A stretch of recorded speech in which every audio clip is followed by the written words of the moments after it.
इस मानगांव क्षेत्र में जो श्री करौली शंकर महादेव धाम की स्थापना हुई है, आप सभी को इस धाम की स्थापना पर बहुत बहुत बधाई और बहुत बहुत शुभकामनाएं। इस महाराष्ट्र में कम से कम 4 दरबार बनने हैं, तब महाराष्ट्र की जरूरत पूरी हो पाएगी। एक क्षेत्र से दूसरे क्षेत्र में जाने के लिए बहुत लंबा सफर है, तो दरबार सब जगह बने और एक दिन वो आएगा। दरबार ने व्यवस्था उसकी भी कर रखी है कि करौली शंकर महादेव धाम का दरबार घर घर में दरबार हो।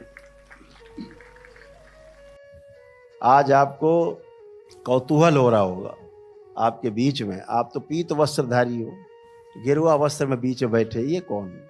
कौतूहल हो रहा होगा, जानने की इच्छा होती होगी। बहुत लोगों को पता भी है, दरबार ने एक नई शक्ति खोली। बहुत लोग इस देश में, क्योंकि ये भारत भूमि साधकों की, ऋषि मुनियों की भूमि है, उनकी स्मृतियां चारों ओर हैं। ध्यान साधना लोग करना चाहते हैं, ध्यान साधना करके आगे बढ़ना चाहते हैं।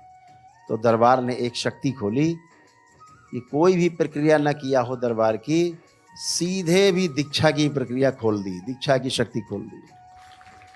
सीधे आता है, अपनी एक छोटी सी हवन किट लेके दीक्षा में शामिल हो जाता है, अपना हवन करता है एक दिन का।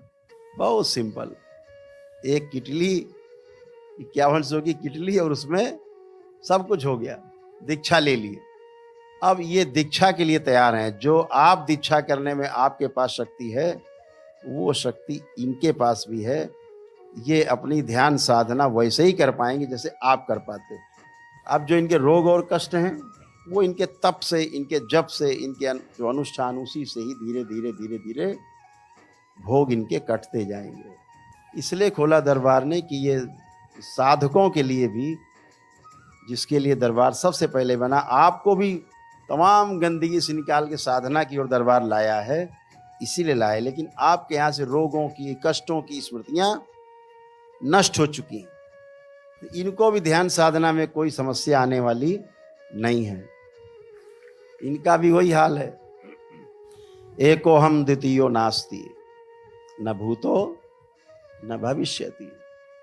ध्यान साधना करते समय जैसे आपको भूत और भविष्य का साया डरा नहीं सकता, भूतकाल और भविष्य का कोई विचार नहीं आ सकता, केवल वर्तमान में रहते हैं आप ध्यान साधना के समय, ऐसे ही ये भी ध्यान साधना के समय वर्तमान में ही रहेंगे, न भूतकाल में जा पाएंगे न भविष्य में जा पाएंगे।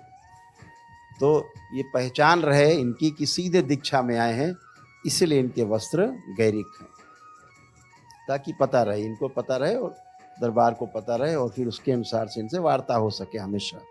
तो ये हमेशा ध्यान रखना, अपना जो ड्रेस कोड है उसी कोड में सब लोग रहेंगे। तो सीधी दीक्षा में आएंगे और गैरिक वस्त्र धारण कर रखें, अपना उसी तरह आप चोंगा ही बना सकते हैं, उस हिसाब से आप कुर्ता पजामा ही पहन सकते हैं। अपने वस्त्र ढीले जब भी दरबार में आए तो उस तरह के आपने धारण कर लिए, तो उससे प्रतीत रहेगा कि आप किस कैटेगरी में, किस